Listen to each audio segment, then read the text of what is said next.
पंजाब भारत पूरे विश्व की शांति ते खुशहाली लई मिल के इबादत ते प्रार्थना करिए।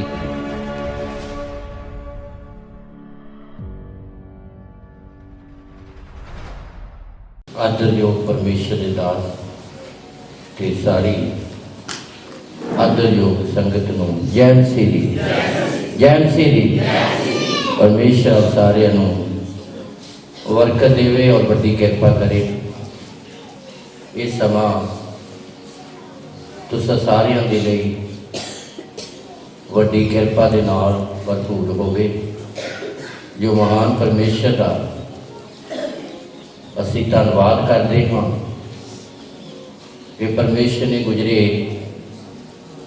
साल दे विच सानू सारिਆਂ ਨੂੰ संभालिया, जिंदगी दिती ते जिंदगी दे नाल नाल साडियां लोड़ां जरूरतां नूं भी पूरियां कीता।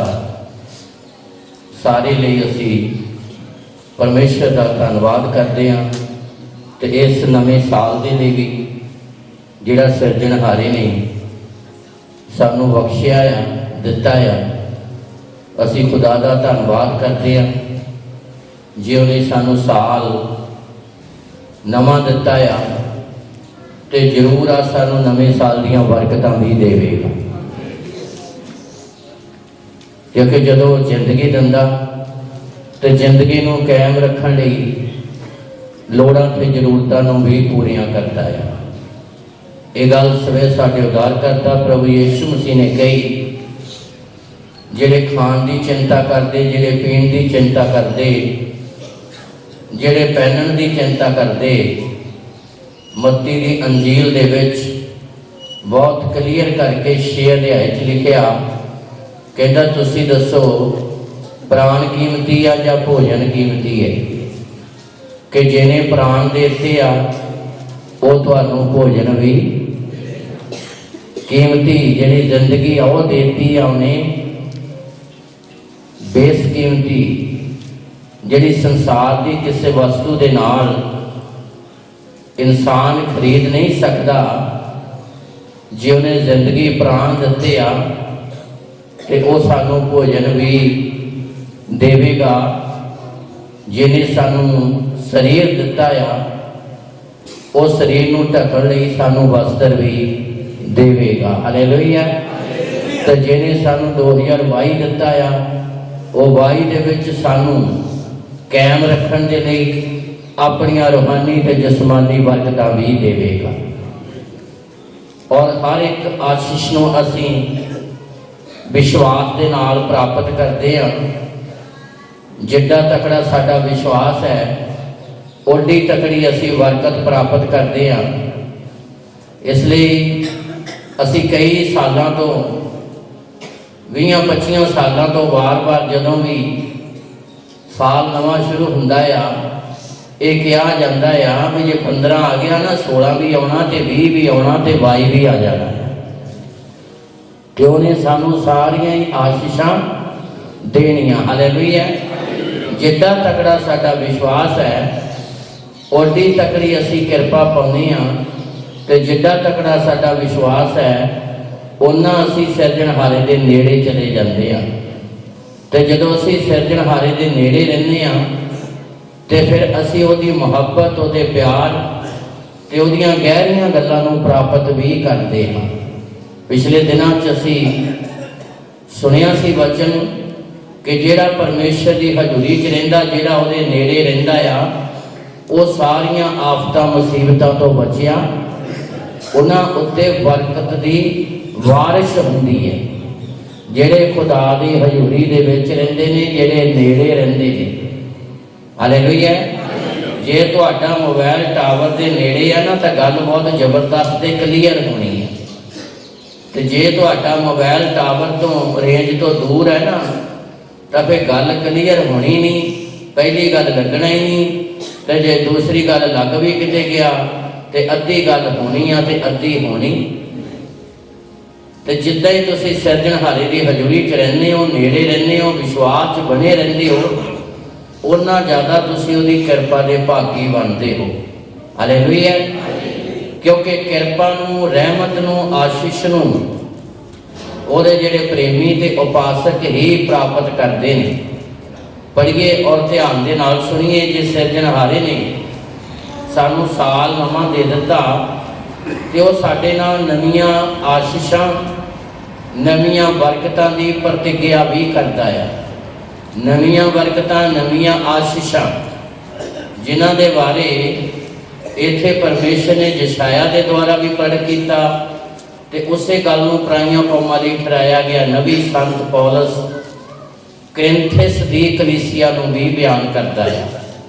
ਕਰਿੰਥਿਸ ਸ਼ਹਿਰ ਦਾ ਨਾਂ ਆ ਜਿੱਥੇ ਮਸੀਹੀ ਕਲੀਸਿਆ ਸਥਾਪਿਤ ਹੋਈ ਤੇ ਖੁਦਾ ਦਾ ਜਨਮ ਸੰਤ ਪੌਲਸ ਬਿਆਨ ਕਰਦਾ। ਪੜ੍ਹੀਏ ਔਰ ਧਿਆਨ ਦੇ ਨਾਲ ਸੁਣੀਏ। ਪਹਿਲਾ ਕਰਿੰਥੀਆ 2 ਅਧਿਆਏ ਉਹਦੀ 9 ਐਤ। परंतु जिमें लिखिया होया है, परंतु जिमें लिखिया होया है, जड़ियां वास्ता अखी ना देखियां। लो जी ध्यान दे नाल सुनना। कुछ पल दाऊद बयान करदा आ यहोवा दा जिहड़ा भेद है वो ओहदे भै मनण वालियां वास्ते आ। जिहड़े रब दा डर मनदे आ वो परमेश्वर दा भेद प्राप्त करदे आ। ते कलाम जीवन का भेद है। तो जिहड़ा जीवन के भेद नूं, कलाम नूं समझ गया वो अपनी जिंदगी च जीवन के असली आनंद नूं प्राप्त करता है ते वो बढ़ता जाए तो परमेश्वर उन्होंने दुनिया के लिए बरकत का कारण बनाउंदा है। इसलिए पूरा ध्यान देना है खुदा के पवित्र वचन ते। जिवें लिखिया होया है, ਜਿਹੜੀਆਂ ਵਸਤਾਂ ਅੱਖੀ ਨਹੀਂ ਵੇਖੀਆਂ। ਕਿੰਨੀ ਜ਼ਬਰਦਸਤ ਗੱਲ ਹੈ। ਖੁਦਾ ਦੀ ਕਿੱਡੀ ਪ੍ਰਤੀਗਿਆ ਹੈ। ਅਸੀਂ ਕਈ ਵਾਰੀ ਏਦਾਂ ਸੋਚਦੇ ਹਾਂ ਵੀ ਸਾਲ ਕੁ ਪਹਿਲਾਂ ਮੈਂ ਆ ਚੀਜ਼ ਵੇਖ ਕੇ ਆਇਆ ਸੀ, ਕਿਤੇ ਮੈਨੂੰ ਮਿਲ ਜਾਵੇ। 3 ਸਾਲ ਪਹਿਲਾਂ ਮੈਂ ਦੇਖਿਆ ਸੀ, ਕਿਤੇ ਇਹ ਮੈਨੂੰ ਮਿਲ ਜਾਵੇ। किते मैं प्लाट वेखिया सी, किते मैं कोई चीज़ वेखी सी, वो मैनू मिल जावे। देखी हुई जसमानी अखां दे नाल। पर इत्थे खुदा उस आशीष की गल करदा आ जिहड़ी आशीष नूं तुसीं अखां नाल वेखिया ही नहीं। Hallelujah, hallelujah. जिहनूं तुसीं वो भी तुहानू दिखावेगा नहीं, सिरजनहारा देवेगा भी। ताली मारिए दो। पढ़िए ध्यान नाल सुनिए। हाँ जी। परंतु जिमें लिखिया होया है, जिस तरह लिखिया होया है, जड़ियां वास्ता अखी ना देखियां, ਜਿਹੜੀਆਂ ਵਸਤਾਂ ਅੱਖੀ ਨਹੀਂ ਵੇਖੀਆਂ ना कन्नी सुनियां, ਤੇ ਨਾ ਕੰਨਾਂ ਦੇ ਨਾਲ ਸੁਣੀਆਂ, ना इंसान दे मन विच आईयां, ਨਾ ਇਨਸਾਨ ਦੇ ਮਨ ਵਿੱਚ ਆਈਆਂ। जड़ियां वास्ता ਜਿਹੜੀਆਂ ਵਸਤਾਂ परमेश्वर ने अपने प्रेमियों लिए तैयार कीतियां। ਹਾਲੇਲੂਇਆ। अजे बहुत कुछ ऐदां दा आ ਜਿਹੜਾ ਸਿਰਜਣਹਾਰੇ ਨੇ ਤੁਹਾਨੂੰ ਪ੍ਰਦਾਨ ਕਰਨਾ ਹੈ, ਜਿਨ੍ਹਾਂ ਨੂੰ ਤੁਸੀਂ ਵੇਖਿਆ ਹੀ ਨਹੀਂਗਾ, ਜਿਨ੍ਹਾਂ ਨੂੰ ਤੁਸੀਂ ਕੰਨਾਂ ਦੇ ਨਾਲ ਸੁਣਿਆ ਹੀ ਨਹੀਂਗਾ। ਤਾਂ ਜਿਹੜੀਆਂ ਆਸ਼ੀਸ਼ਾਂ ਦਾ ਖਿਆਲ ਤੁਹਾਡੇ ਮਨ ਵਿੱਚ ਆਇਆ ਹੀ ਨਹੀਂਗਾ, ਉਹ ਸਿਰਜਣਹਾਰੇ ਨੇ ਤਿਆਰ ਕਰਕੇ ਰੱਖੀਆਂ ਕਿਹਨਾਂ ਲਈ ਹੈ? ਜਿਹੜੇ ਉਹਦੇ ਪ੍ਰੇਮੀ ਬਣ ਜਾਂਦੇ ਨੇ। ਤਾਲੀ ਮਾਰੀ ਇਸ ਨੂੰ।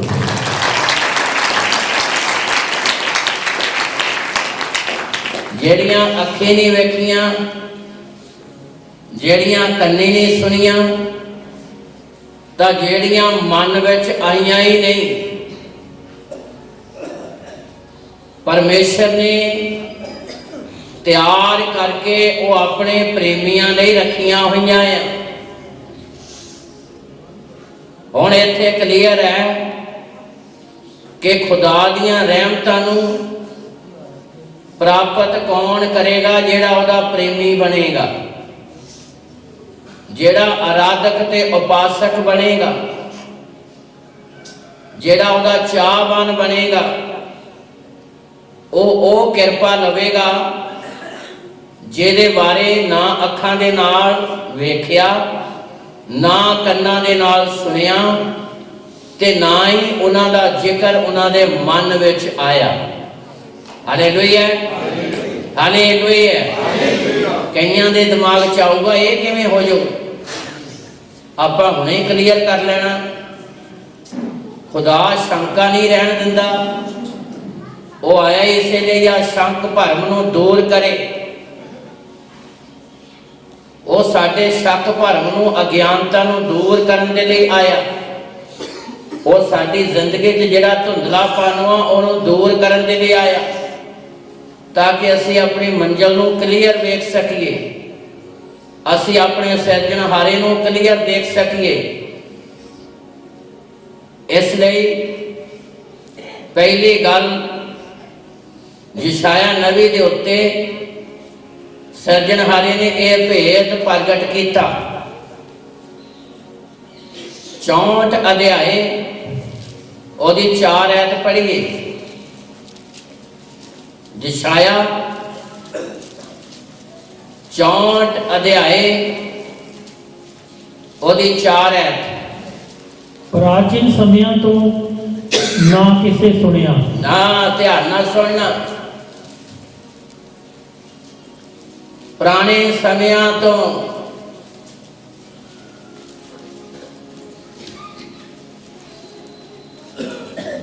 ਪ੍ਰਾਚੀਨ ਸਮੇਂ, ਪੁਰਾਣੇ ਸਮਿਆਂ ਤੋਂ ਨਾ ਕਿਸੇ ਨੇ ਇਹ ਸੁਣਿਆ, ਅੱਗੇ ਨਾ ਕਿਸੇ ਦੇ ਕੰਨ ਵਿੱਚ ਪਿਆ, ਤੇ ਨਾ ਹੀ ਕਿਸੇ ਦੇ ਕੰਨ 'ਚ ਗੱਲ ਪਈ ਸੀ। ਹਾਂ, ਨਾ ਅੱਖ ਨੇ ਕਿਸੇ ਹੋਰ ਪਰਮੇਸ਼ਰ ਨੂੰ ਵੇਖਿਆ, ਨਾ ਅੱਖ ਨੇ ਕਿਸੇ ਹੋਰ ਪਰਮੇਸ਼ਰ ਨੂੰ ਵੇਖਿਆ, ਜੋ ਆਪਣੇ ਉਡੀਕਣ ਵਾਲਿਆਂ ਲਈ ਕੰਮ ਕਰਦਾ ਹੈ। ਹਾਲੇਲੂਇਆ। ਜੋ ਆਪਣੇ ਉਡੀਕਣ ਵਾਲਿਆਂ ਲਈ, ਚਾਹਵੰਦਾਂ ਦੇ ਲਈ, ਆਪਣੇ ਪ੍ਰੇਮੀਆਂ ਲਈ ਕੰਮ ਕਰਦਾ ਹੈ। ਹਾਲੇਲੂਇਆ। ਯਸ਼ਾਇਆ ਉਸ ਸਰਵ ਸ਼ਕਤੀਮਾਨ ਪਰਮੇਸ਼ਰ ਦੀ ਗੱਲ ਕਰਦਾ ਹੈ। ਧਿਆਨ ਦੇ ਨਾਲ ਸੁਣੀਏ। ਪ੍ਰਾਚੀਨ ਸਮੇਂ ਦੇ ਵਿੱਚ, ਪ੍ਰਾਚੀਨ ਸਮਿਆਂ 'ਚ, ਪੁਰਾਣੇ ਸਮਿਆਂ 'ਚ ਨਾ ਸੁਣਿਆ, ਨਾ ਵੇਖਿਆ, ਨਾ ਮਨ 'ਚ ਆਇਆ ਸਰਵ ਸ਼ਕਤੀਮਾਨ ਪਰਮੇਸ਼ਰ ਦੀ ਬਾਬਤ। ਤਦੇ ਅੱਜ ਜਦੋਂ ਯਿਸੂ ਮਸੀਹ ਦੀ ਗੱਲ ਹੁੰਦੀ ਹੈ, ਇਹ ਦਿਲ ਦਿਮਾਗ 'ਚ ਆਇਆ ਹੀ ਨਹੀਂ। ਤਦੇ ਅਚਾਨਕ ਤੇ ਹਰ ਇੱਕ ਕਹਿ ਦਿੰਦਾ ਜੀ ਇਹ ਗੋਰਿਆਂ ਦਾ ਗੁਰੂ ਹੈ। ਕਿਹਨਾਂ ਦਾ? ਕਿਉਂਕਿ ਆਇਆ ਹੀ ਨਹੀਂ ਮਨ 'ਚ। ਤੇ ਸਿਰਜਣਹਾਰੇ ਨੇ ਆਪਣੀ ਹੋਂਦ ਨੂੰ ਆਪਣੇ ਪੁੱਤਰ ਯਿਸੂ ਦੇ ਦੁਆਰਾ ਮੇਰੇ ਤੇ ਤੁਹਾਡੇ ਉੱਤੇ ਪ੍ਰਗਟ ਕਰ ਦਿੱਤਾ। ਤਾਲੀ ਮਾਰੀਏ ਜ਼ੋਰ ਨਾਲ। ਕਦੀ ਆਇਆ ਹੀ ਮਨ 'ਚ? ਜਿਨ੍ਹਾਂ ਦੇ ਹੱਥ 'ਚ ਬਾਈਬਲ ਹੈ, ਕਦੀ ਮਨ 'ਚ ਆਇਆ ਸੀ ਕਿ ਯਿਸੂ ਮਸੀਹ ਸਾਡਾ ਗੁਰੂ ਹੋਵੇਗਾ? ਸਾਡੇ ਪੇਦਾਦੇ ਵੀ ਨਹੀਂ ਜਾਣਦੇ ਸੀ। ਪ੍ਰਾਚੀਨ ਸਮੇਂ ਤੋਂ ਆਇਆ ਹੀ ਨਹੀਂ ਸੀ। ਤੇ ਜਿਹਨੂੰ ਅਸੀਂ ਵੇਖਿਆ ਹੀ ਨਹੀਂ, ਜਿਹਨੂੰ ਅਸੀਂ ਕੰਨੀ ਸੁਣਿਆ ਹੀ ਨਹੀਂ ਸੀ, ਜਿਹਦੇ ਬਾਰੇ ਵਿਚਾਰ ਹੀ ਨਹੀਂ ਆਇਆ ਸੀ, ਸਿਰਜਣਹਾਰੇ ਨੇ ਆਪਣੇ ਆਪ ਨੂੰ ਸਾਡੇ ਉੱਤੇ ਪ੍ਰਗਟ, ਤੇ ਜਦੋਂ ਨੇ ਆਪਣੇ ਪੁੱਤਰ ਨੂੰ ਪ੍ਰਗਟ ਕਰ ਦਿੱਤਾ ਤੇ ਕਿੰਨਾ ਵੱਧ ਕੇ ਉਹਨੇ ਸਾਡੇ ਲਈ ਠਹਿਰਾਈਆਂ ਬਰਕਤਾਂ ਸਾਨੂੰ ਦੇਵੇਗਾ। ਕਿੰਨਾ ਵੱਧ ਕੇ ਉਹ ਆਪਣੀ ਰਹਿਮਤ ਨੂੰ ਸਾਡੇ ਉੱਤੇ ਕਰੇਗਾ। ਕਿਉਂਕਿ ਯਸ਼ਾਇਆ ਦੇ ਦੁਆਰਾ ਬੋਲੇ ਗਏ ਵਚਨ ਨੂੰ ਸੰਤ ਪੌਲਸ ਅੱਗੇ ਜਾ ਕੇ ਬਿਆਨ ਕਰਦਾ, ਜਿਹੜੀਆਂ ਵਸਤਾਂ ਅੱਖੀ ਨਹੀਂ ਵੇਖੀਆਂ, ਕੰਨੀ ਨਹੀਂ ਸੁਣੀਆਂ, ਤਾਂ ਜਿਨ੍ਹਾਂ ਦੀ ਆਵਾਜ਼ ਵੀ ਮਨ 'ਚ ਆਈ ਨੇ, ਵਿਚਾਰ ਵੀ ਨਹੀਂ ਆਇਆ, ਪਰਮੇਸ਼ਰ ਨੇ ਉਹ ਆਪਣੇ ਪ੍ਰੇਮੀਆਂ ਲਈ ਤਿਆਰ। ਇਹ ਖੁਦਾ ਦਾ ਫਜ਼ਲ ਹੈ ਕਿ ਉਹਨੇ ਆਪਣੀ ਰਹਿਮਤ ਤੇ ਆਪਣੀ ਦਇਆ ਨੂੰ ਤੁਹਾਡੇ ਉੱਤੇ ਪ੍ਰਗਟ ਕਰ ਦਿੱਤਾ ਹੈ। ਹਾਲੇਲੂਇਆ। ਕਦੀ ਵਿਚਾਰ ਹੀ ਨਹੀਂ ਆਇਆ।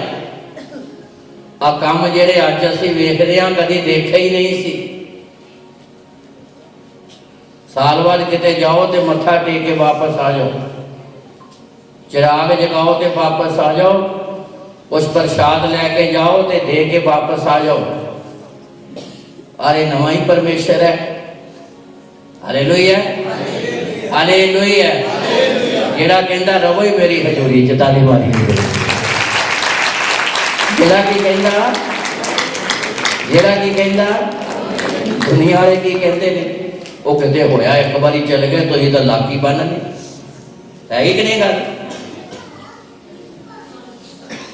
ਹੋਇਆ ਕਿਤੇ ਸਾਲ ਚ ਇੱਕ ਵਾਰੀ ਚਲੇ ਗਏ, ਨਾਲ ਹਵਾਲਾ ਵੀ ਦੇਂਦੇ ਹੁੰਦੇ। ਸਾਡੇ ਬੇਦਾਦੇ ਤਾਂ ਇੱਕ ਵਾਰੀ ਜਾਂਦੇ ਹੁੰਦੇ ਸੀ, ਮੁੜ ਕੇ ਲੋੜ ਹੀ ਨਹੀਂ ਪਈ। ਤਦੇ ਸੰਤ ਪੌਲਸ ਕਹਿੰਦਾ ਆ, ਕਹਿੰਦਾ ਜਿਹੜੀਆਂ ਵਸਤਾਂ ਅੱਖੀਂ ਨਹੀਂ ਵੇਖੀਆਂ, ਕੰਨੀ ਨਹੀਂ ਸੁਣੀਆਂ, ਮਨ ਚ ਨਹੀਂ ਆਈਆਂ, ਜੇ ਸਿਰਜਣਹਾਰੇ ਦਾ ਖਿਆਲ ਵੀ ਨਹੀਂ ਆਇਆ, ਉਹਨੇ ਆਪਣੇ ਆਪ ਨੂੰ ਸਾਡੇ ਉੱਤੇ ਪ੍ਰਗਟ, ਜਦੋਂ ਉਹਨੇ ਆਪਣੇ ਆਪ ਨੂੰ ਸਾਡੇ ਤੇ ਪ੍ਰਗਟ ਕੀਤਾ ਤੇ ਅੱਗੇ ਕੀ ਕੁਝ ਹੋਵੇਗਾ?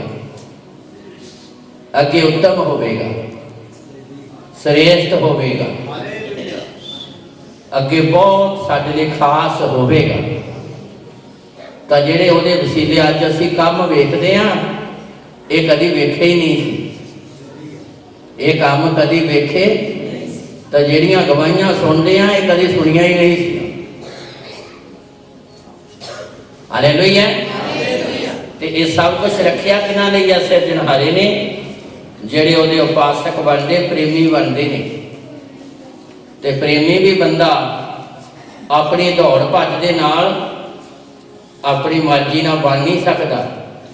ਜਦ ਤੀਕਰ ਖੁਦਾ ਦਾ ਫਜ਼ਲ, ਇਹ ਉਹਦਾ ਫਜ਼ਲ ਹੀ ਆ ਕਿ ਕਿਹਨੂੰ ਉਹਨੇ ਆਪਣਾ ਪ੍ਰੇਮੀ ਬਣਾਉਣਾ ਤੇ ਕਿਹਦੇ ਉੱਤੇ ਉਹਨੇ ਆਪਣੀ ਦਇਆ ਤੇ ਆਪਣੀ ਰਹਿਮਤ ਕਰਨੀ ਹੈ। ਇਹ ਅਸੀਂ ਉਹਦੀ ਜਿਹੜੀ ਕਿਰਪਾ ਆ, ਉਹ ਦੌੜ ਭੱਜ ਦੇ ਨਾਲ ਪ੍ਰਾਪਤ ਕਰ ਨਹੀਂ ਸਕਦੇ। ਹਾਲੇਲੂਇਆ। ਕਿਉਂਕਿ ਜਿਹਦੇ ਤੇ ਉਹ ਮਿਹਰਬਾਨ ਹੋ ਜਾਵੇ, ਦਿਆਲ ਹੋ ਜਾਵੇ, ਉਹੀ ਖੁਦਾ ਦੀ ਰਹਿਮਤ ਨੂੰ ਪਾ ਸਕਦਾ ਆ। ਜਿਹੜਾ ਕਿਰਪਾ ਦਾ ਭੇਤ ਆ, ਸਿਰਜਣਹਾਰੇ ਨੇ ਹਜ਼ਾਰਾਂ ਸਾਲ ਪਹਿਲਾਂ ਇਹ ਮੂਸਾ ਦੇ ਉੱਤੇ ਪ੍ਰਗਟ ਕਰ ਦਿੱਤਾ। ਮੂਸਾ ਦੇ ਦੁਆਰਾ ਖੁਦਾ ਨੇ ਪਹਿਲਾਂ ਹੀ ਅਗੇਤਰੀ ਇਹ ਗੱਲ ਆਖ ਦਿੱਤੀ। ਪੜ੍ਹੀਏ, ਧਿਆਨ ਨਾਲ ਸੁਣੀਏ। ਰੋਮੀਆਂ ਦੀ ਪੱਤਰੀ 9 ਅਧਿਆਏ ਉਹਦੀ 15 ਤੇ 16 ਐਤ ਪੜ੍ਹੀਏ ਤੇ ਧਿਆਨ ਦੇ ਨਾਲ ਸੁਣੀਏ। ਕਿਉਂ ਜੋ ਉਹ ਮੂਸਾ ਨੂੰ ਆਖਦਾ ਹੈ, ਸਿਰਜਣਹਾਰਾ ਮੂਸਾ ਨੂੰ ਆਖਦਾ ਆ, ਵੀ ਜਿਹਦੇ ਉੱਤੇ ਮੈਂ ਦਿਆਲ ਹਾਂ, ਜਿਹਦੇ ਤੇ ਮੈਂ ਦਿਆਲ ਹਾਂ, ਉਸ ਉੱਤੇ ਦਿਆਲ ਹੋਵਾਂਗਾ, ਉਹਦੇ ਉੱਤੇ ਦਿਆਲ ਹੋਵਾਂਗਾ। ਅਤੇ ਜਿਹਦੇ ਉੱਤੇ ਰਹਿਮ ਕਰਨਾ ਹੈ, ਜਿਹਦੇ ਤੇ ਮੈਂ ਰਹਿਮ ਕਰਨਾ ਆ, ਉਸ ਉੱਤੇ ਰਹਿਮ ਕਰਾਂਗਾ, ਉਹਦੇ ਉੱਤੇ ਰਹਿਮ ਕਰਾਂਗਾ। ਅੱਗੇ, ਸੋ ਇਹ ਤਾਂ ਨਾ ਚਾਹੁਣ ਵਾਲੇ ਦਾ, ਇਹ ਨਾ ਚਾਹੁਣ ਵਾਲੇ ਦਾ, ਨਾ ਦੌੜ ਭੱਜ ਕਰਨ ਵਾਲੇ ਦਾ, ਨਾ ਦੌੜ ਭੱਜ ਕਰਨ ਵਾਲੇ ਦਾ, ਸਗੋਂ ਪਰਮੇਸ਼ਰ ਦਾ ਕੰਮ ਹੈ, ਸਗੋਂ ਪਰਮੇਸ਼ਰ ਦਾ ਕੰਮ ਹੈ, ਜਿਹੜਾ ਦਇਆ ਕਰਦਾ ਹੈ। ਜਿਹੜਾ ਦਇਆ ਕਰਦਾ ਹੈ। Hallelujah, hallelujah. ਚਾਹ ਕੇ ਵੀ ਉਹਦਾ ਪ੍ਰੇਮੀ ਨਹੀਂ ਬਣ ਸਕਦਾ ਜਦ ਤੱਕ ਉਹਦਾ ਰਹਿਮ, ਉਹਦੀ ਦਇਆ ਨਾ ਹੋਵੇ। ਇਸ ਲਈ ਇਹ ਬਹੁਤ ਗੱਲ ਕਲੀਅਰ ਹੈ ਕਿ ਉਹਨੇ ਆਪਣੀ ਰਹਿਮਤ ਤੇ ਆਪਣੀ ਦਇਆ ਨਾਲ ਤੁਹਾਨੂੰ ਆਪਣੇ ਪ੍ਰੇਮੀ ਬਣਾ ਲਿਆ ਹੈ, ਤੁਹਾਨੂੰ ਸੱਦ ਲਿਆ ਆ, ਤੁਹਾਨੂੰ ਬੁਲਾ ਲਿਆ ਆ, ਤਾਂ ਕਿ ਤੁਸੀਂ ਹਮੇਸ਼ਾ ਦੀ ਜ਼ਿੰਦਗੀ ਦੇ ਵਾਰਸ ਬਣੋ, ਸਵਰਗੀ ਆਸ਼ੀਸ਼ਾਂ ਦੇ ਹੱਕਦਾਰ ਬਣੋ। ਤੇ ਜਦੋਂ ਉਹਨੇ ਤੁਹਾਨੂੰ ਬੁਲਾਇਆ ਆ, ਉਹਨੇ ਤੁਹਾਨੂੰ ਸੱਦ ਲਿਆ ਆ, ਤੇ ਇਹ ਸਮੇਂ ਨੂੰ ਵਿਅਰਥ ਨਾ ਜਾਣ ਦਿਓ। ਇਹਦਾ ਲਾਹਾ ਲਵੋ ਵੱਧ ਤੋਂ ਵੱਧ। ਇਸ ਸਮੇਂ ਨੂੰ ਤਕੜਾਈ ਨਾਲ ਵੱਧ ਤੋਂ ਵੱਧ ਫੜੋ। ਇਸ ਸਮੇਂ ਨੂੰ ਵਿਅਰਥ ਨਾ ਜਾਣ ਦਿਓ। ਉਹਨੇ ਤੁਹਾਨੂੰ ਸੱਦਿਆ, ਉਹਨੇ ਤੁਹਾਨੂੰ ਬੁਲਾਇਆ ਆ। ਕਿਉਂਕਿ ਯਹੰਨਾ ਦੀ ਅੰਜੀਲ 6:44 ਚ ਲਿਖਿਆ ਆ, ਕੋਈ ਮੇਰੇ ਕੋਲ ਆ ਨਹੀਂ ਸਕਦਾ ਜਦ ਤੀਕਰ ਪਿਤਾ ਉਹਨੂੰ ਨਾ ਖਿੱਚੇ। ਤੇ ਅੰਤ ਦੇ ਦਿਨ ਮੈਂ ਉਹਨੂੰ ਜਿਉਂਦਾ ਉਠਾਵਾਂ। ਹਾਲੇਲੂਇਆ। ਕੋਈ ਨਹੀਂ ਆ ਸਕਦਾ ਪ੍ਰਭੂ ਦੇ ਕੋਲ ਜਦ ਤੀਕਰ ਉਹਦਾ ਰਹਿਮ ਨਾ ਹੋਵੇ, ਜਦ ਤੀਕਰ ਉਹਦਾ ਫਜ਼ਲ ਨਾ ਹੋਵੇ। ਉਹਨੇ ਆਪਣੀ ਰਹਿਮਤ ਨਾਲ ਤੁਹਾਨੂੰ ਸੰਸਾਰ ਤੋਂ ਵੱਖਰੇ ਕੀਤਾ ਆ। ਉਹਨੇ ਆਪਣੇ ਪੁੱਤਰ ਯੀਸ਼ੂ ਦੇ ਦੁਆਰਾ ਆਪਣੀ ਰਹਿਮਤ ਨੂੰ ਤੁਹਾਡੇ ਉੱਤੇ ਪ੍ਰਗਟ ਕੀਤਾ ਆ। ਇਹ ਉਹਦਾ ਵੱਡਾ ਫਜ਼ਲ ਵਾ, ਇਹ ਉਹਦੀ ਕਿਰਪਾ ਆ। ਇਸ ਲਈ ਜਦੋਂ ਉਹਨੇ ਰਹਿਮਤ ਕੀਤੀ ਆ ਤੇ ਸਾਡੇ ਲਈ ਜ਼ਰੂਰਤ ਹੈ ਕਿ ਅਸੀਂ ਇਸ ਸਮੇਂ ਦਾ ਲਾਹਾ ਲਈਏ, ਸਮੇਂ ਨੂੰ ਵਿਅਰਥ ਨਾ ਜਾਣ ਦੇਈਏ, ਕਿਉਂਕਿ ਸਾਡੀ ਜ਼ਿੰਦਗੀ ਦੀ ਸੀਮਾ ਆ, ਹੱਦ ਆ। ਅਸੀਂ ਇੱਕ ਹੱਦ ਤੱਕ ਇਸ ਸੰਸਾਰ 'ਚ ਰਹਿਣਾ ਆ। ਇਸ ਲਈ ਉਹ ਸਾਨੂੰ ਆਪਣੀਆਂ ਰੂਹਾਨੀ ਤੇ ਜਿਸਮਾਨੀ ਆਸ਼ੀਸ਼ਾਂ ਦੇ ਹੱਕਦਾਰ ਬਣਾਉਣਾ ਚਾਹੁੰਦਾ ਆ ਤੇ ਸਾਡੇ ਲਈ ਜ਼ਰੂਰੀ ਆ ਕਿ ਅਸੀਂ ਇਸ ਸਮੇਂ ਦਾ ਲਾਹਾ ਲਈਏ। ਜਿੱਥੇ ਖੁਦਾ ਨੇ ਸਾਨੂੰ 2022 ਦਿੱਤਾ, ਨਵਾਂ ਸਾਲ ਦਿੱਤਾ ਆ, ਉੱਥੇ ਸਾਨੂੰ ਰੂਹਾਨੀ ਔਰ ਜਿਸਮਾਨੀ ਆਸ਼ੀਸ਼ਾਂ ਵੀ ਦੇਵੇਗਾ। ਜਿੱਥੇ ਪਰਮੇਸ਼ਰ ਨੇ ਆਪਣੇ ਆਪ ਨੂੰ ਸਾਡੇ ਉੱਤੇ ਪ੍ਰਗਟ ਕੀਤਾ, ਸਾਨੂੰ ਬਚਾਉਣ ਲਈ ਆਪਣਾ ਇਕਲੌਤਾ ਪੁੱਤਰ ਦੇ ਦਿੱਤਾ, ਤੇ ਬਾਕੀ ਵਸਤਾਂ ਕਿਉਂ ਨਹੀਂ ਦੇਵੇਗਾ? ਦੇਵੇਗਾ, ਪਰ ਸਾਡੇ ਲਈ ਜ਼ਰੂਰੀ ਆ ਕਿ ਜਿਸ ਤਰ੍ਹਾਂ ਸਾਲ ਨਵਾਂ ਆ ਗਿਆ, ਅਸੀਂ ਵੀ ਆਪਣੀ ਸੋਚ ਨੂੰ, ਆਪਣੇ ਵਿਚਾਰਧਾਰਾ ਨੂੰ ਚੇਂਜ ਕਰੀਏ। ਅਸੀਂ ਵੀ ਨਵੇਂ ਬਣੀਏ, ਨਵੀਂ ਇਨਸਾਨੀਅਤ ਨੂੰ ਗ੍ਰਹਿਣ ਕਰੀਏ ਜਿਹੜੀ ਪਰਮੇਸ਼ਰ ਦੇ ਵਚਨ ਦੇ ਅਨੁਸਾਰ ਹੈ। ਔਰ ਬਹੁਤ ਸਿੰਪਲ ਦੋ ਤਮਸੀਲਾਂ ਦ੍ਰਿਸ਼ਟਾਂਤ ਦੇ ਕੇ ਪ੍ਰਭੂ ਨੇ ਇਸ ਗੱਲ ਨੂੰ ਸਮਝਾਇਆ ਆ। ਜੇ ਅਸੀਂ ਨਵੇਂ ਸਾਲ 'ਚ ਦਾਖਲ ਹੋ ਗਏ ਤੇ ਸਾਡੀ ਸੋਚ ਪੁਰਾਣੀ ਹੈ, ਤੇ ਪੁਰਾਣੀ ਸੋਚ ਤੇ ਨਵੇਂ ਸਾਲ ਦਾ ਕੋਈ ਤਾਲਮੇਲ ਨਹੀਂਗਾ। ਇਸ ਲਈ ਜੇ ਸਾਲ ਨਵਾਂ ਆ ਤੇ ਸਾਡੀ ਸੋਚ ਵੀ ਨਵੀਂ ਹੋਣੀ। ਜਿਹਨੂੰ ਦੂਜੇ ਲਫ਼ਜ਼ਾਂ 'ਚ ਮਨ ਫਿਰਾਓ, ਅਸੀਂ ਵੀ ਆਪਣੇ ਮਨ ਦੀ ਸੋਚ ਨੂੰ ਚੇਂਜ ਕਰੀਏ, ਤਦੇ ਹੀ ਉਹ ਆਸ਼ੀਸ਼ਾਂ ਮਿਲਣਗੀਆਂ ਜਿਹੜੀਆਂ ਮਨ 'ਚ ਆਈਆਂ ਹੀ ਨਹੀਂ। ਉਹ ਹੀ ਨਹੀਂ ਮਿਲਣਗੀਆਂ ਜਿਹੜੀਆਂ ਮਨ 'ਚ ਘੁੰਮਦੀਆਂ, ਜਿਹੜੀਆਂ ਅੱਖਾਂ ਦੇ ਦੁਆਲੇ ਘੁੰਮਦੀਆਂ, ਸਾਹਮਣੇ ਘੁੰਮਦੀਆਂ, ਜਿਨ੍ਹਾਂ ਦੀਆਂ ਆਵਾਜ਼ਾਂ ਸਾਡੇ ਕੰਨਾਂ 'ਚ ਪੈਂਦੀਆਂ, ਉਹੀ ਨਹੀਂ, ਬਲਕਿ ਜਿਨ੍ਹਾਂ ਦੇ ਬਾਰੇ ਅਸੀਂ ਸੁਣਦੇ ਹੀ ਨਹੀਂ, ਜੋ ਮਨ 'ਚ ਹੀ ਨਹੀਂ ਆਈਆਂ, ਜਿਨ੍ਹਾਂ ਨੂੰ ਅਸੀਂ ਵੇਖਿਆ ਹੀ ਨਹੀਂ। ਸਿਰਜਣਹਾਰਾ ਉਹ ਨਵੀਆਂ ਰੂਹਾਨੀ ਔਰ ਜਿਸਮਾਨੀ ਆਸ਼ੀਸ਼ਾਂ ਨਾਲ ਭਰੇਗਾ, ਪਰ ਉਹ ਮੰਗ ਕਰਦਾ ਆ ਕਿ ਸਾਡੀ ਸੋਚ ਵੀ ਨਵੀਂ ਹੋਣੀ, ਸਾਡਾ ਵੇਖਣਾ ਵੀ ਨਵਾਂ ਹੋਣਾ, ਸਾਡਾ ਸੁਣਨਾ ਵੀ ਨਵਾਂ ਹੋਣਾ। ਇਹ ਪਹਿਲੇ ਵਾਂਗ ਹੀ ਨਹੀਂ ਕਿ ਨਿੰਦਾ ਚੁਗਲੀ ਸੁਣੀ ਜਾਣੀ ਹੈ। ਤਾਂ ਜੇ ਨਿੰਦਾ ਚੁਗਲੀ ਇੱਕ ਹੀ 'ਚ ਸੁਣਦੇ ਰਹੇ, ਬਾਅਦ 'ਚ ਵੀ ਸੁਣੀ ਗਏ, ਤਾਂ ਫੇਰ ਨਹੀਂ ਗੱਲ ਬਣਨੀ, ਇਹ ਗੱਲ ਉੱਥੇ ਦੀ ਉੱਥੇ ਹੀ ਖੜੀ ਰਹਿਣੀ ਹੈ।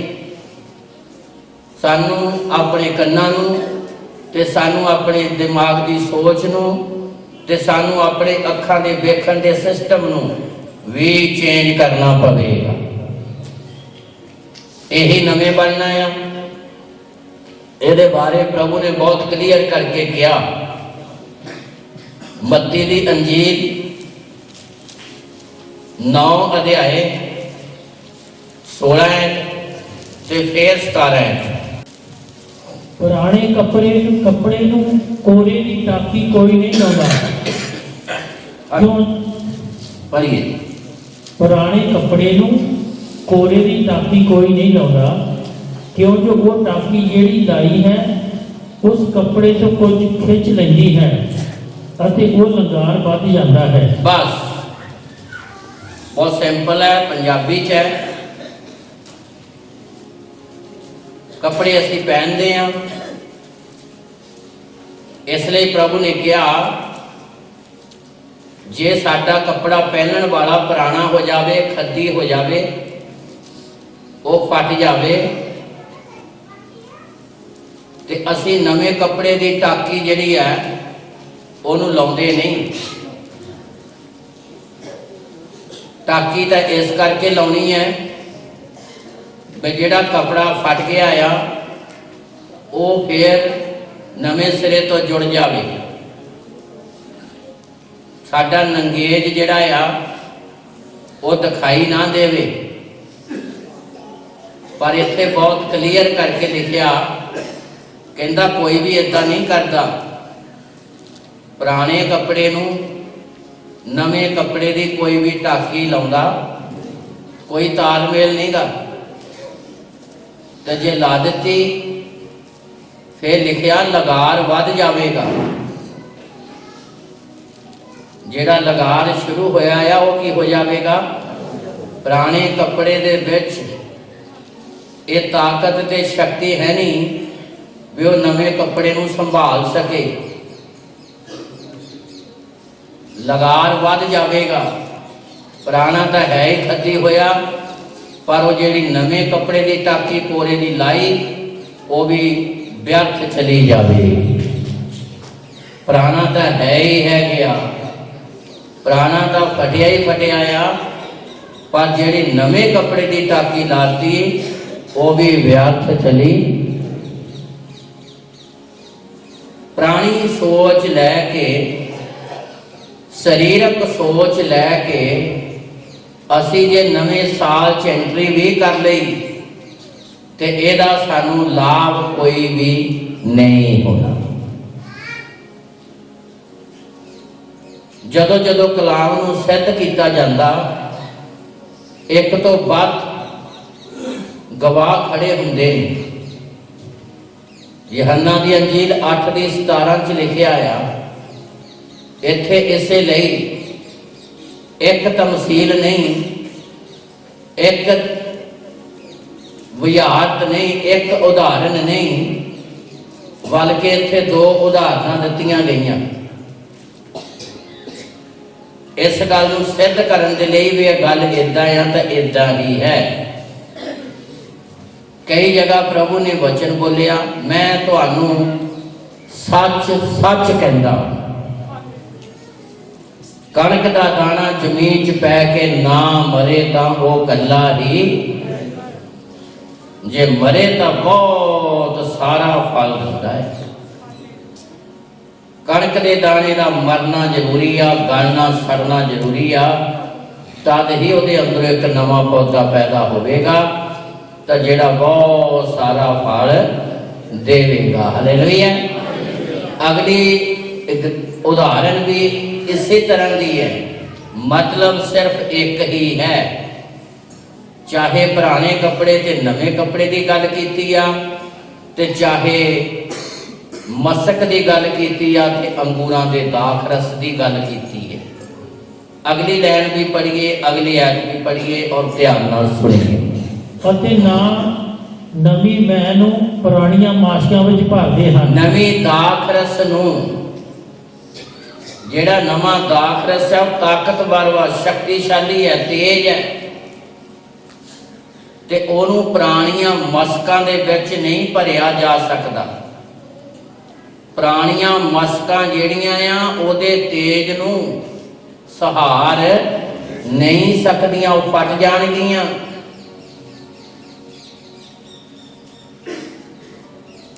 परमेश्वर के अनुग्रह नूं नवी सोच नाल ही असी पा सकते हैं, नवे मन नाल ही पा सकते हाँ, बदले हुए मन ना प्राप्त कर सकते हाँ। तदे पुरानी सोच वाले कह देंगे साडे तां पेदादे मनते आ रहे आ,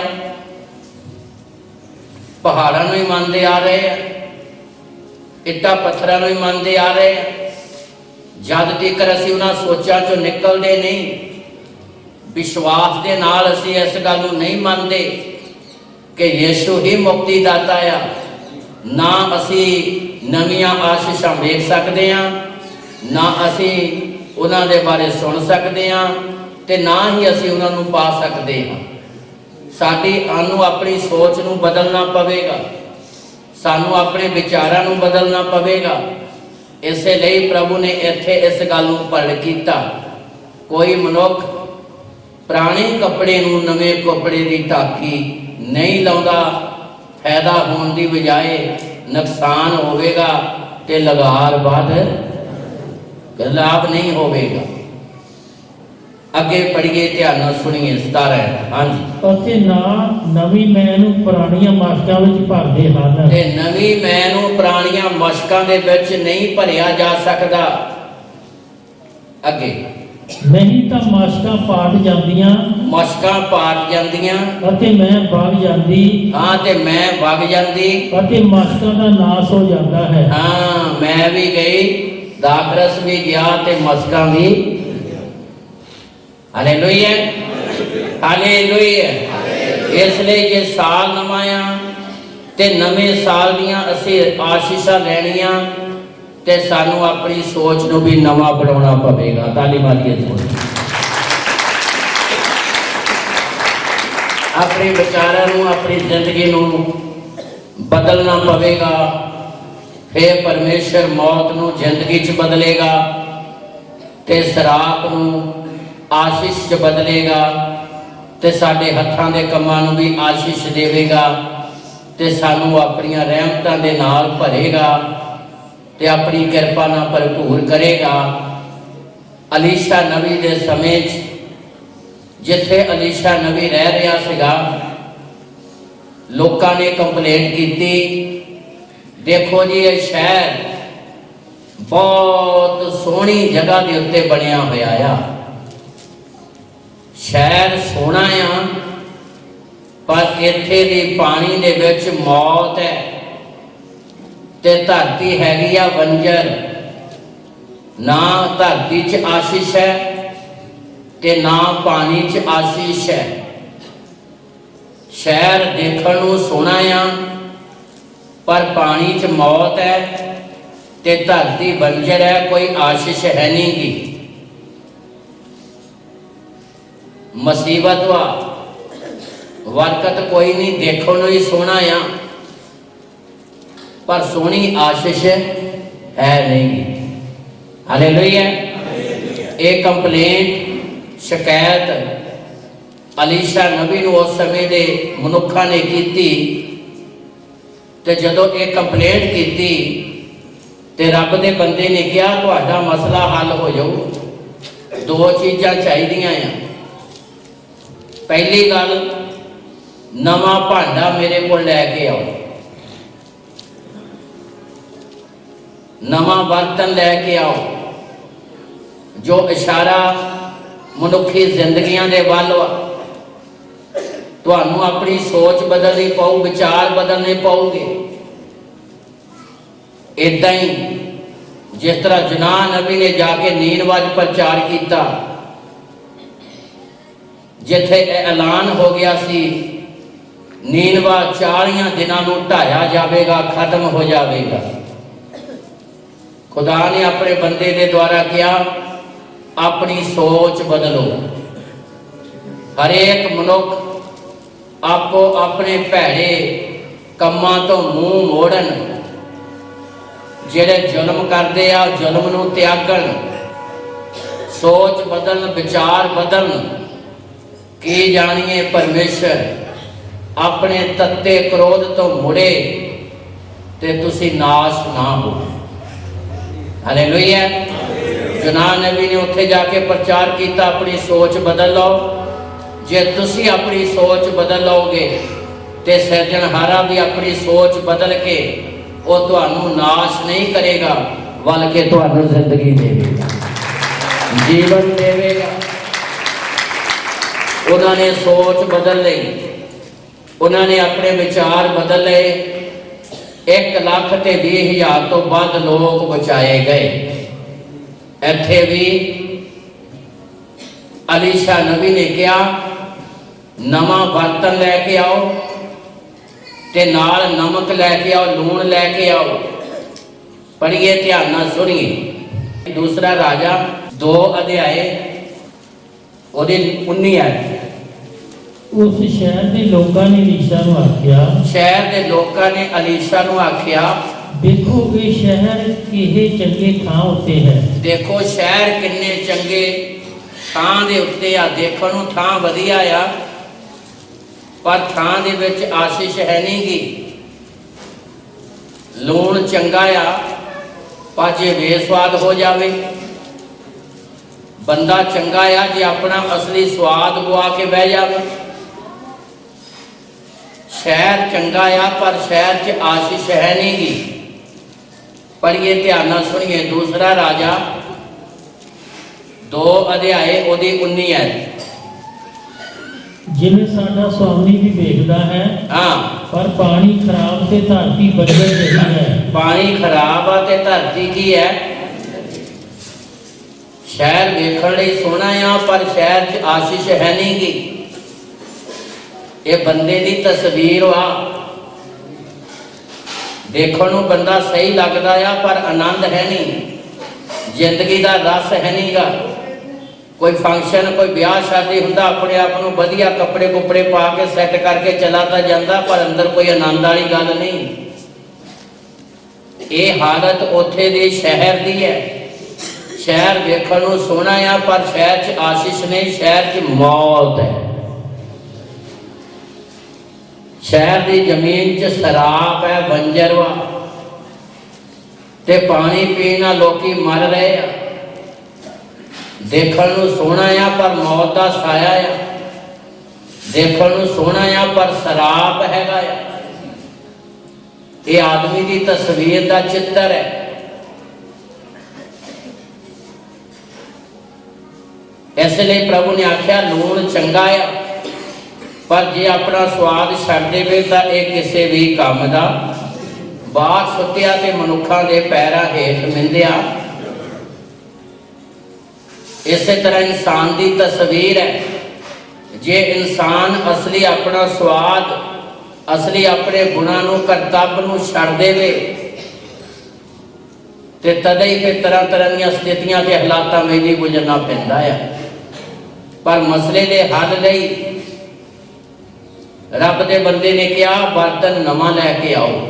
ਪੜ੍ਹੀਏ।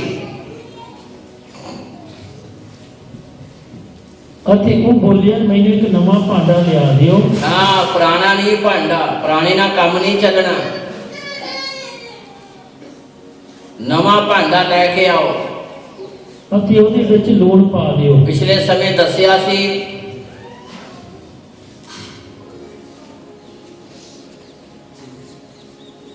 ਸ਼ਮਸ਼ੂਨ ਦੇ ਹੱਥ ਦੇ ਵਿੱਚ ਜਦੋਂ ਫਲਿਸਤੀ ਉਹਦੇ ਵਿਰੋਧੀ ਸੀ,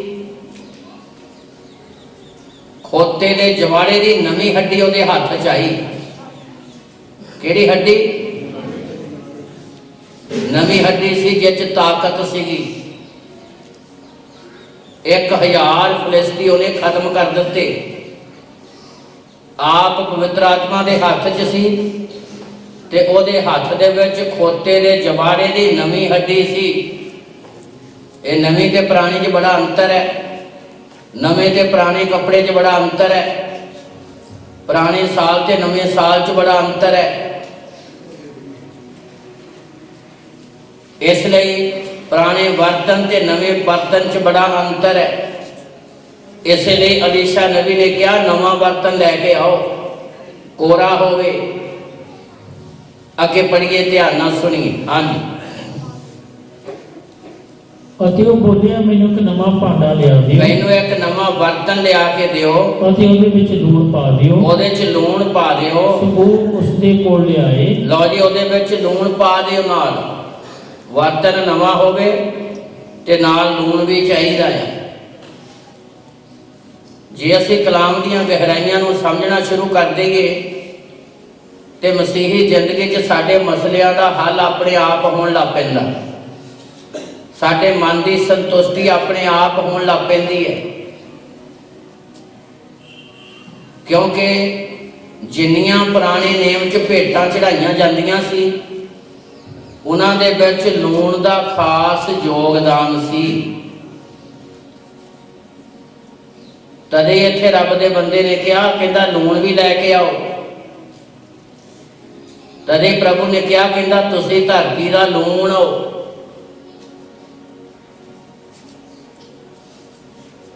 ਲੂਣ ਦੇ ਵਿੱਚ ਇੱਕ ਕੁਆਲਿਟੀ ਆ ਕਿ ਲੂਣ ਜਿਹੜਾ ਆ ਉਹ ਮਿਰਚ ਦੀ ਕੜਤਣ ਨੂੰ ਖਤਮ ਕਰ ਦਿੰਦਾ ਹੈ। ਲੂਣ ਜਿਹੜਾ ਆ ਫਿੱਕੇਪਨ ਨੂੰ ਖਤਮ ਕਰ ਦਿੰਦਾ ਆ। इसलिए अयूब के उत्ते खुदा ने इस गल नूं प्रगट किया।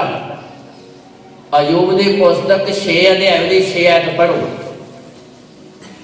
लेवियां की पुस्तक 2 अध्याय की 13 आयत पढ़ो, फिर असीं अगे चलांगे।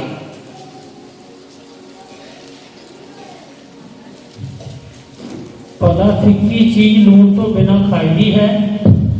अयूब के उत्ते इस गल नूं पढ़ किया, लूण की अहमियत की है। भला फिक्की चीज लूण तो बिना खाधी जा सकती है। फिक्की वस्तु दे विच लूण चला जावे ते ओहदे फिक्केपन नूं खत्म करके उहनूं टेस्टी बना दिंदा है, स्वादला बना दिंदा है। और पत्रियां च यह भी लिखिया कि तुहाडी गलबात किरपामई ते सदा सलोनी होनी चाहिए। धन्यवाद। तुहाडी गलबात विच भी लूण नज़र आउणा, सलोनी टेस्टी। तुहाडी गलबात चुभवी ते फिक्की होनी नहीं चाहिए। तुहाडी शब्दां दे विच भी लूण दा टेस्ट आउणा। पढ़िए अयूब की पुस्तक 6 अध्याय 6 है। भला फिक्की चीज लूण तो बिना खाईदी है। भला फिक्की चीज लूण तो बिना खाधी जा सकती है नहीं। फिक्की वस्तु च लूण चला जाए वो खाण दे योग बन जाती है। Hallelujah, hallelujah. लेवियां की पुस्तक 2 अध्याय की 13 आयत पढ़ो। ਅਤੇ ਆਪਣੀ ਮੈਦੇ ਦੀ ਭੇਟ ਦੇ ਸਭਨਾਂ ਚੜਾਵਿਆਂ ਵਿੱਚ ਲੂਣ ਰਲਾਵੀ। हाँ, ये खास सीगा। अपनी मैदे की भेंट दे सबना चढ़ावियां च भेंट जदों चढ़ाई जाती सी, लूण दा खास योगदान सी। अगे ਅਤੇ ਮੈਦੇ ਦੀ ਭੇਟ ਵਿੱਚ ਤੂੰ ਆਪਣੇ ਪਰਮੇਸ਼ਰ ਦੇ ਨੇਮ ਦਾ ਲੂਣ ਨਾ ਘਟਾਵੀਂ। हालेलुया। परमेश्वर के नेम दा लूण घटना, हालेलुया, एक खास सी जिस करके पानी के सराप नूं ते बंजर जमीन के सराप नूं खत्म करन दे लई अलीशा नबी ने कहा नवा बर्तन ते नमक लैके आओ, जिहदा इशारा जिउंदे कलाम वल है। कलाम दे विच ताकत वा, शब्द दे विच ताकत आ, जिहड़ा देहधारी होया बई वो शराब दी कड़तन नूं खत्म करे, वो पाप दी कड़तन नूं खत्म करे, वो मौत दी कड़तन नूं खत्म करे। इसलिए अलीशा नबी ने उत्थे मंग कीती नवा बर्तन भी लियाओ ते नाल नमक भी लैके आओ। फिर ये मसला तुहाडा 1 दिन लई, 2 दिन दे लई, 10 दिनां लई, 20 दिनां लई, 10 सालां लई नहीं हल होवेगा। ये मसला तुहाडा सदा लई हल हो जाएगा। सदा दे लई प्रस्तन खत्म हो, पानी चों मौत दा भै खत्म हो जाएगा, जमीन तो शराब खत्म हो जाएगा। किन्ने चिर लई होवेगा? पढ़िए, ध्यान नाल सुनिए, फिर उत्थे ही आइए। दूसरा राजा 2 अध्याय 20 आयत पढ़िए।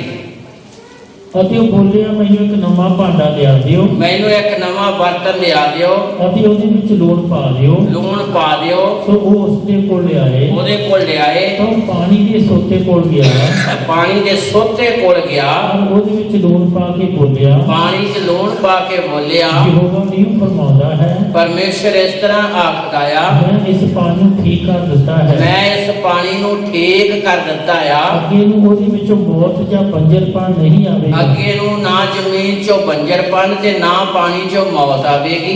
ਸੋ ਅਲੀਸ਼ਾ ਦੇ ਬਚਨ ਅਨੁਸਾਰ ਅਲੀਸ਼ਾ ਦੇ ਵਚਨ ਦੇ ਅਨੁਸਾਰ ਜੋ ਉਸਨੇ ਕੀਤਾ ਜੋ ਉਸਨੇ ਕੀਤਾ ਪਾਣੀ ਠੀਕ ਹੋ ਗਿਆ। ਪਾਣੀ ਠੀਕ ਹੋ ਗਿਆ। ਤੇ ਅੱਜ ਦੇ ਦਿਨ ਤੱਕ ਉਸੇ ਤਰ੍ਹਾਂ ਹੈ। ਉਹ ਸਦਾ ਲਈ ਠੀਕ ਹੈ। ਕਿੰਨੇ ਚੱਲੇ ਕਿੰਨੇ ਚੱਲੇ ਉਹ ਸ਼ਬਦ ਦੇ ਧਾਰੀ ਹੋ ਕੇ ਆਇਆ ਇਸੇ ਲਈ ताकि सदा दे लई पाप शराब और मौत दे खौफ तो आजादी दे। हालेलुया। ओदी रहमत ओदी कृपा दा कदी भी अंत हुंदा। ये साल जेड़ा शुरू होया एदा अंत हो जाना, पर खुदा दी कृपा दा कदी भी अंत हुंदा नहीं। हालेलुया। इक्की शुरू होया सी खत्म हो गया, वाई शुरू हो गया, ये भी घटन लग पिया, फिर 23 आ जाना। ये साल आते जाते रहने आ, पर खुदा की दया ते कृपा का कभी भी अंत हुंदा जेड़ी आशीष दिंदा आ वो सदा ही बनी रहती है। इसलिए मेरे भाई भैनों साडे लिए जरूरी आ कि असी वचन के प्रति वफादार होइए ते ओदे प्रेमी बनीए ते वो सानू बरकतां मिलणगियां ਜਿਹੜੀਆਂ ਅੱਖੀ नहीं वेखियां, ਕੰਨੀ नहीं सुनिया ते मन च नहीं आईयां, वो सानू सदा सदा नहीं देवेगा। पर साडे लिए जरूरी आ कि असीं परमेश्वर दे वचन दे प्रति वफादार होइए। हालेलुया। स्वर्ग दे राज दी तुलना एक राजकुमार दे विआह दे नाल कीती गई है। जदों विआह दी गल आउंदी है, साडे घरां च विआह दी जदों गल आउंदी आ ते पहला स्टेप ये हुंदा वे ब्याह आ गया वे कपड़े संभाले। कोई पुराने कपड़ियां ना ब्याह नहीं वेखना चाहता।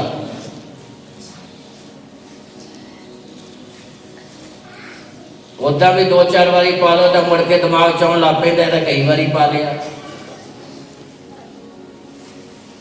देखने वाला की कहूगा अपना मन ही नहीं सहमत होता।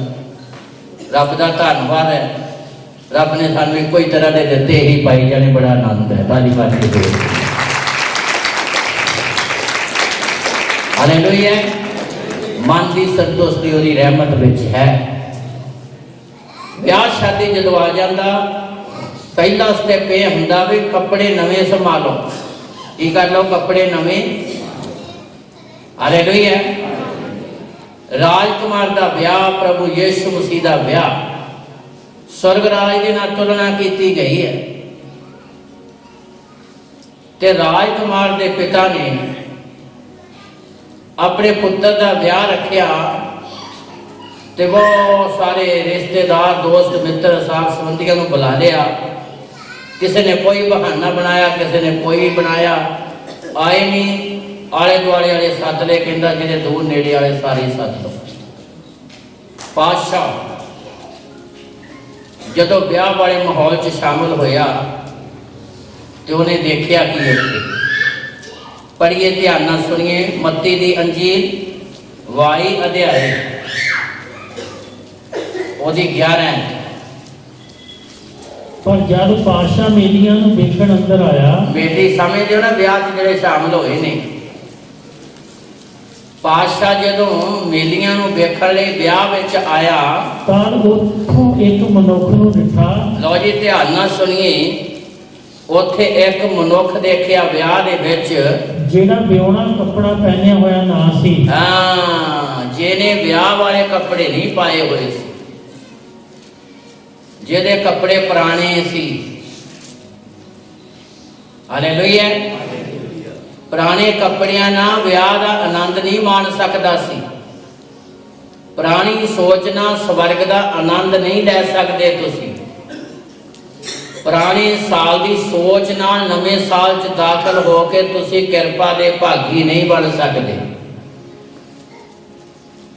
पुरानी इंसानियत नूं त्यागना ही पवेगा। एक मनुख देखिया बादशाह ने जिन्हें ब्याह वाले कपड़े नहीं पाए हुए थे, सोने वधिया दस्तूर के अनुसार। अगे कभी उन्होंने कहा भाई तू उन्होंने पूछया ਤੂੰ ਇੱਥੇ ਵਿਹੋਣੇ ਕੱਪੜੇ ਬਾਝੋਂ ਕਿਸ ਤਰ੍ਹਾਂ ਅੰਦਰ ਆਇਆ? ਹਾਂ, ਵਿਆਹ ਵਾਲੇ ਕੱਪੜਿਆਂ ਤੋਂ ਬਿਨਾਂ ਤੂੰ ਇੱਥੇ ਕਿੱਦਾਂ ਬਈ ਆ ਗਿਆ? ਹਾਂਜੀ, ਪਰ ਚੁੱਪ ਹੀ ਰਹਿ ਗਿਆ। ਉਹਦੇ ਕੋਲ ਕੋਈ ਜਵਾਬ ਨਹੀਂ ਸੀ। ਤਦ ਪਾਤਸ਼ਾਹ ਨੇ ਤੈਨੂੰ ਇਹਨੂੰ ਆਖਿਆ, ਨਾਲ ਫਿਰ ਪਾਤਸ਼ਾਹ ਨੇ ਸੇਵਾਦਾਰਾਂ ਨੂੰ ਹੁਕਮ ਦੇ ਦਿੱਤਾ, ਇਹਦੇ ਹੱਥ ਪੈਰ ਬੰਨ੍ਹ ਕੇ ਇਹਦੇ ਹੱਥ ਪੈਰ ਬੰਨ੍ਹ ਕੇ ਇਹਨੂੰ ਬਾਹਰ ਦੇ ਅੰਧਕੋਰ ਵਿੱਚ ਸੁੱਟ ਦਿਓ। ਹਾਂ, ਕਿੱਥੇ ਸੁੱਟ ਦਿਓ? ਇਹ ਵਿਆਹ ਦੇ ਵਿੱਚ ਰਹਿ ਨਹੀਂ ਸਕਦਾ। ਇਹ ਰਾਜਕੁਮਾਰ ਦੇ ਵਿਆਹ ਦਾ ਆਨੰਦ ਪ੍ਰਾਪਤ ਨਹੀਂ ਕਰ ਸਕਦਾ, ਕਿਉਂਕਿ ਇਹਦੇ ਵਸਤਰ ਜਿਹੜੇ ਆ ਉਹ ਵਿਆਹ ਵਾਲੇ ਨਹੀਂ। ਗੱਲ ਵਸਤਰਾਂ ਦੀ ਨਹੀਂ, ਗੱਲ ਅੰਦਰੂਨੀ ਸੋਚ ਦੀ ਹੈ, ਨਵੇਂ ਵਿਚਾਰਾਂ ਦੀ ਹੈ, ਮਨ ਦੀ ਸ਼ੁੱਧਤਾ ਦੀ ਹੈ। ਜਿਹਨੂੰ ਪ੍ਰਕਾਸ਼ ਦੀ ਪੋਥੀ 'ਚ ਲਿਖਿਆ ਚਿੱਟੇ ਵਸਤਰ, ਅੱਗ ਵਿੱਚ ਤਾਇਆ ਹੋਇਆ ਸੋਨਾ, ਅੱਖਾਂ 'ਚ ਪਾਉਣ ਲਈ ਸੁਰਮਾ, ਖੁਦਾ ਦਾ ਜਿਉਂਦਾ ਕਲਾਮ, ਅੱਗ ਵਿੱਚ ਤਾਇਆ ਹੋਇਆ ਸੋਨਾ ਮੇਰੇ ਕੋਲ ਹੈ, ਤਾਂ ਕਿ ਤੂੰ ਏਦਾਂ ਦਾ ਅਮੀਰ ਬਣ ਜਾਵੇਂ ਕਿ ਤੇਰੀ ਅਮੀਰੀ ਕਦੀ ਖਤਮ ਨਾ ਹੋ। ਚਿੱਟੇ ਵਸਤਰ, ਅੱਖਾਂ 'ਚ ਪਾਉਣ ਲਈ ਸੁਰਮਾ, ਤਾਂ ਕਿ ਤੇਰੀਆਂ ਅੱਖਾਂ ਦੇ ਵਿੱਚੋਂ ਨਫ਼ਰਤ ਹਰ ਇੱਕ ਲਈ ਖਤਮ ਹੋ ਜਾਵੇ, ਜਾਤ ਪਾਤ ਦਾ ਭੇਦ ਖਤਮ ਹੋ ਜਾਵੇ, ਉੱਚ ਨੀਚ ਵਾਲੀ ਗੱਲ ਖਤਮ ਹੋ ਜਾਵੇ।